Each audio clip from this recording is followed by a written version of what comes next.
8h30 avec vous, Eva Soto, ce matin, Stéphane Juffa, directeur de la Metula News Agency. Bonjour Stéphane Juffa. Bonjour Charlène, bonjour aux auditeurs et spectateurs de Radio J. Bonjour. Les obsèques de Hassan Nasrallah aujourd'hui au Liban, ils ont lieu en milieu de journée au stade Camille Chamoun dans le sud de la capitale Beyrouth. En plus des 55 000 places du stade, 23 000 sièges ont été installés sur la pelouse. Le président Aoun, mais aussi de hauts responsables iraniens sont attendus sur place. Naïm Kassem, le successeur de Nasrallah, doit normalement prendre la parole. Stéphane Juffa, à qui s'adresse cette démonstration de force du Hezbollah? Près de 80 000 personnes attendues 5 mois après l'élimination d'Hassan Nasrallah. Je pense que vous avez tout à fait bien qualifié cela. C'est une démonstration de force du camp des battus, du camp des chiites. On aura ce midi toute la pègre chiite, des gens venus d'Irak, des gens venus du Yémen, mais bien sûr les Iraniens. Il y a 6 000 personnes qui sont venues de l'étranger à Beyrouth, dont le ministre des Affaires étrangères iranien Abbas Araghchi. Ils veulent montrer qu'ils sont pas défaits. Ils ont perdu la guerre en Syrie, donc le régime qui soutenait n'existe plus. Ils ont perdu la face au Liban, c'était le gouvernement de l'ombre. Et maintenant, ils sont dans l'opposition et ils sont acculés. C'est une mauvaise journée à passer pour le nouveau régime au Liban, mais c'est qu'une mauvaise journée. Et voilà, une démonstration de force de la part du front chiite. On a appris ce matin à l'instant qu'il y avait eu des frappes israéliennes sur le sud du Liban, juste avant justement ces funérailles de l'ex numéro 1 d'Hassan Nasrallah. Pourquoi ces frappes ? C'est pas spécifique à ce matin. Il y a eu aussi des frappes hier. Chaque fois que le Hezbollah tente d'utiliser un événement ou de rompre le cessez-le-feu, surtout en faisant venir des armes et des munitions d'où il le peut, principalement de Syrie, on est dans la mouvance du zéro patience. On essaie de pas faire les erreurs qu'on a fait auparavant à Tsahal. Et on frappe immédiatement. On voit un chef terroriste qui s'approche de la frontière, on frappe. On voit des armes qui sont en train de passer la frontière, on frappe. Et c'est indépendant de ce qui va se passer à 13h à Beyrouth. Qui dit Hezbollah dit aussi également Iran, puisque le Hezbollah est l'un des principaux mandataires de l'Iran dans la région. On sait qu'il va y avoir de hauts responsables iraniens, vous nous l'avez dit tout à l'heure. Quelle importance revêt cette démonstration de force pour l'Iran dans la région? Mais pour montrer qu'il n'est pas mort, pour montrer que le régime survit. Le régime a de gros problèmes sur le plan domestique, avec sa population. Beaucoup de manifestations très encouragées par les positions prises par le président américain Donald Trump et par la faiblesse du régime. En Iran, on sent très bien que le dispositif nucléaire, le projet nucléaire, les infrastructures sont à la merci des Israéliens puisqu'il n'y a plus de défense antiaérienne en Iran. Ça dépend seulement de la décision de Jérusalem et de la décision des États-Unis, surtout du point de vue logistique. Donc, l'opposition, qui est la majorité des Iraniens, est en éveil. C'est indispensable pour le régime de montrer qu'il est encore là, de montrer que ses alliés et ses vassaux, que ce soit au Yémen ou que ce soit en Irak ou au Liban, sont encore bien vivants et que le Hezbollah existe encore au Liban. C'est un leurre parce qu'ils n'existent plus vraiment, mais c'est la fonction des édiles de la théocratie chiite de faire passer ce message. On est là. Vous nous avez pas encore battus. On va continuer à représenter le chiisme politique. Stéphane Juffa, on dit démonstration de force. Est-ce que c'est aussi une démonstration de peur? Bien sûr. Bien sûr. Vous avez les formules justes aujourd'hui, Eva. J'aimerais le souligner. Oui, ils sont battus. Le Hezbollah, chaque fois qu'il essaie de lever la tête, notamment dans la province du Hermel, qui est dans le nord-est de la Syrie, avec des tribus liées au Hezbollah qui essaient de perpétuer les différents trafics de drogue, d'armes, de personnes kidnappées, etc., ne parviennent pas à relever la tête. Puis il y a une sorte d'alliance sous-jacente, on en a parlé à la MENA, entre le nouveau régime et Israël.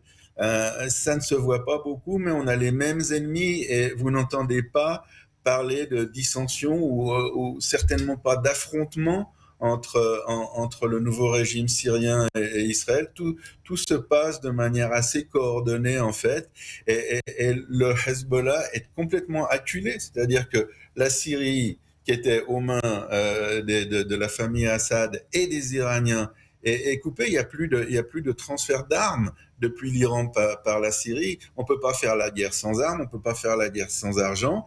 Donc ils sont bloqués de ce côté-là. Ils sont bloqués par le nouveau régime syrien. Ils sont acculés par les Israéliens. Ils ont peur. Ils risquent très fortement de se faire complètement éradiquer par cette pression, et particulièrement par les Israéliens.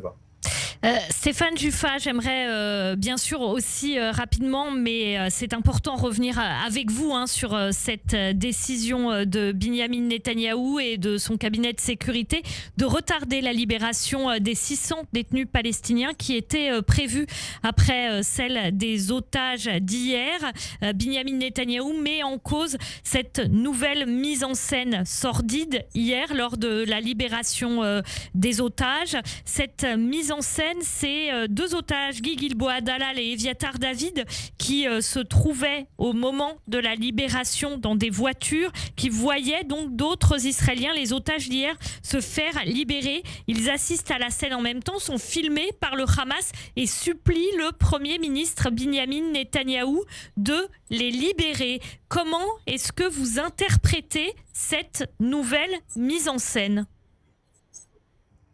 C'est sordide.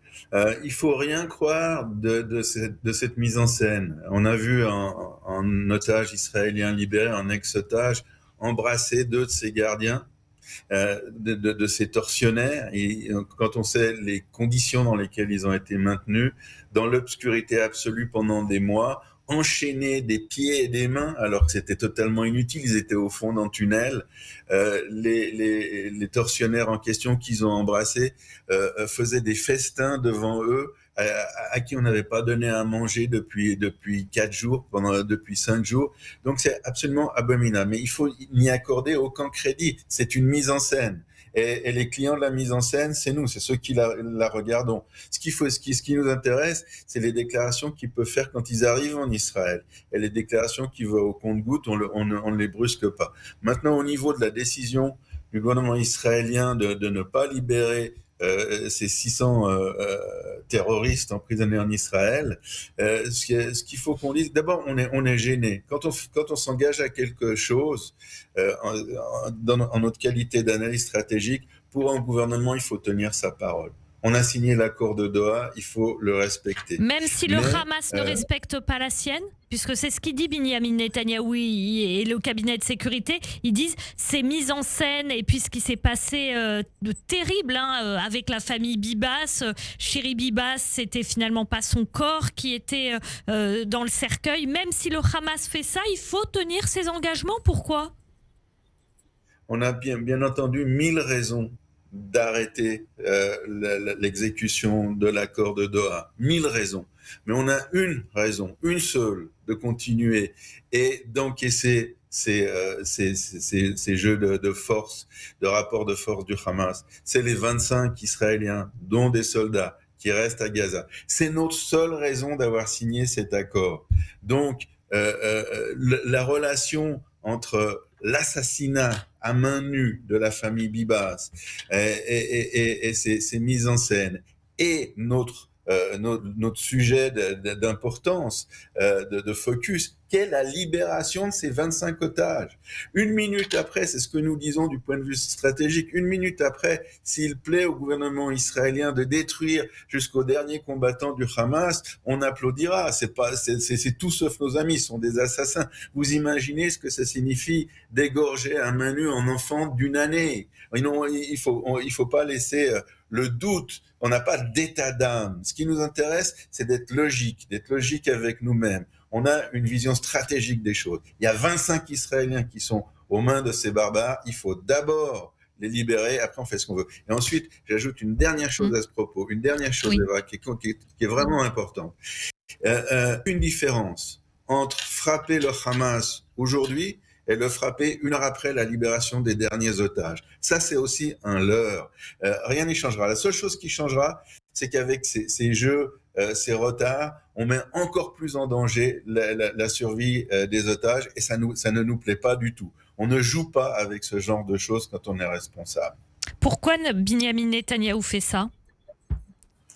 Binyamin Netanyahou fait ça parce qu'il est sous pression de la part des deux factions édénistes de sa coalition, sans lesquelles il n'a pas de majorité à la Knesset, qui veulent absolument reprendre la guerre partout où c'est possible, au Liban, maintenant avec la Jordanie, avec l'Égypte, avec Gaza, parce que si on donne une clé à nos auditeurs téléspectateurs, c'est dans le chapitre 38, si je me rappelle, du livre d'Ézéchiel.